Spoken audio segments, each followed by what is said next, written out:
Here we are, the end of the road in the inquiry process. This is where you get a payback for participating in the inquiry. Since there is no input on this page, let me show you around to get you familiar with the data you have access to. First are the buttons directly above the results. We've got three types of results: collective results, hybrid results, and individual results. All of these lists will be different, so let me show you what they mean. The collective results are what inquiry was built to deliver. These are the ranked results of the collective intelligence on the inquiry. The output is based on every rating of all criteria and all options by all participants.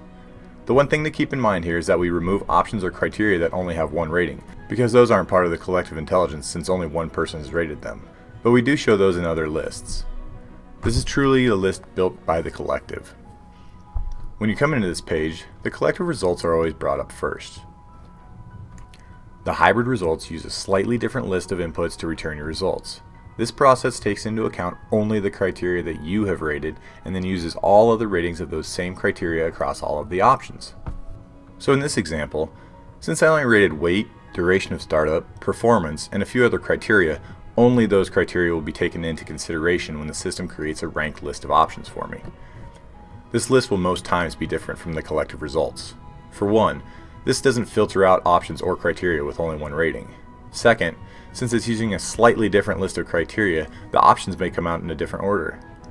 You can see here how the ThinkPad is now on the top of my list and the Samsung is down at number 5. That's because the criteria that were important to me came up more positive on the ThinkPad. The individual results uses only the criteria and options that you rated and returns your personal ranked list. The last button on this row shows the criteria ranking. This will show you the collective ranking of the criteria so you can see which criteria are most important in the inquiry. The final piece on the page is something that I find really interesting. This may look like a normal ranked list of options, but as you click through each one, you get more information about that option and why it is in that position on the list. This graph shows you the top 5 criteria for the inquiry and how the option was rated by the collective on each one. The light blue bar is the min and max rating on that option, the dark blue line shows the collective rating, and the dot shows your personal rating.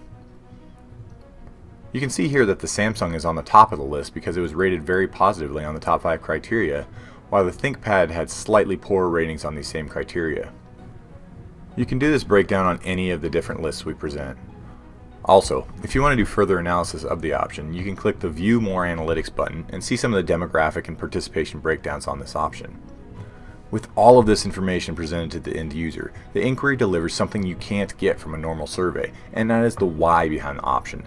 This data allows you to begin to break down the decision further and really understand the decision being made. If you want to get even more analytics, you can contact us for pricing.